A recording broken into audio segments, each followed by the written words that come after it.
मंत्री महोदयांना दोन स्पेसिफिक प्रश्न आहेत. अर्थात देतो अनेक वर्ष आपण ऐकत असतो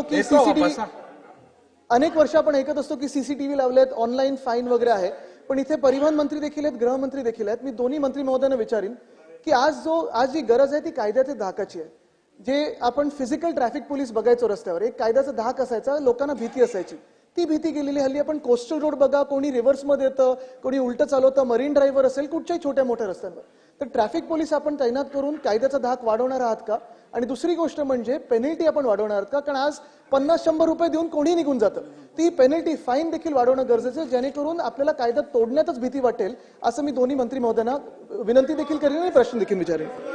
अध्यक्ष महोदय, कॉमस्कोर नुसार आता isakal.com आहे देशातील नंबर 1 ची मराठी न्यूज वेबसाईट. प्रत्येक अपडेटसाठी isakal.com ला नक्की भेट द्या. अध्यक्ष महोदय, सन्माननीय सदस्य आदित्य ठाकरे यांच्या प्रश्नाला उत्तर देण्याला मला खूप समाधान वाटतंय की अतिशय चांगला प्रश्न त्यांनी या ठिकाणी विचारलेला आहे. मुंबईमध्ये हे अपघातांचं प्रमाण फार मोठ्या प्रमाणात आहे आणि ही वस्तुस्थिती सुद्धा नाकारता येणार नाही की ड्रिंक अँड ड्राईव्हचं प्रमाण दिवसेंदिवस वाढत चाललेलं असल्या कारणानं ते अपघात वारंवार घडत चाललेले होते आणि जे ड्रायव्हर्स आहेत त्यांना बिलकुल कुणाची भीती नाही अशा प्रकारे ते बेदरकारपणे वाहनं चालवत होते. आणि हे शहरी भागामध्ये म्हणजे मुंबई, ठाणे, पुणे ह्या भागामध्ये फार मोठ्या प्रमाणात आहे आणि त्यामुळे ड्रिंक अँड ड्राईव्ह बरोबर आपण आपले पोलीस ड्रिंक अँड ड्राईव्हची तपासणी करतात, परंतु पुढे गेल्यानंतर ते ड्रिंक अँड ड्राईव्ह मध्ये ते सापडत नाहीत.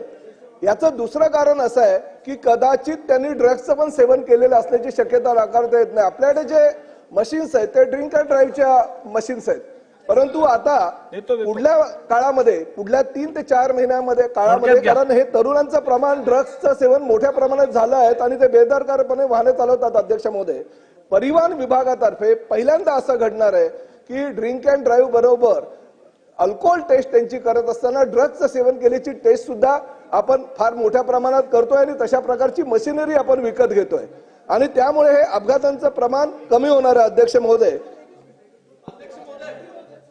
फक्त माझा प्रश्न फक्त ड्रिंक अँड ड्रायव्हिंग किंवा ड्रग्सचं नाही, तर रॉंग साईड ड्रायव्हिंग असेल, चुकीच्या लेनमध्ये जाणं असेल किंवा रिव्हर्स कधी येणं असेल, जे कायदे कानून आहेत ते न पाळणं, ह्याच्यावरनं देखील आहे. तर ओव्हरऑल स्कोपमध्ये जो प्रश्न तो आहे.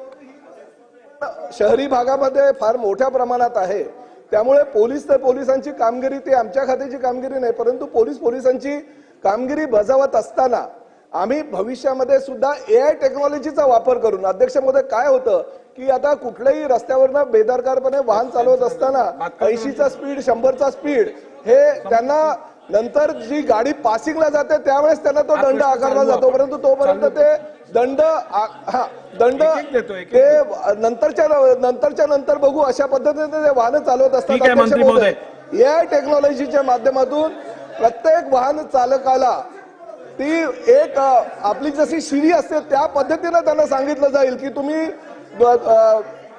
नियम बाह्य रीतीने गाडी चालवत आहात, तुम्हाला 2000 दंड भरावा लागेल आणि तो भरला नाही 1 आठवड्याच्या आत तर तुमच्यावर ताबडतोब कारवाई करण्यात येईल. अशा प्रकारचं पुढे देश विदेशातील प्रत्येक घडामोडींचे लाईव्ह अपडेट मिळवण्यासाठी आता साम टीव्हीच्या सर्व सोशल मीडिया प्लॅटफॉर्मला लाईक, फॉलो आणि सबस्क्राईब करा. तसंच सर्व नोटिफिकेशनसाठी बेल आयकॉन प्रेस करायला विसरू नका.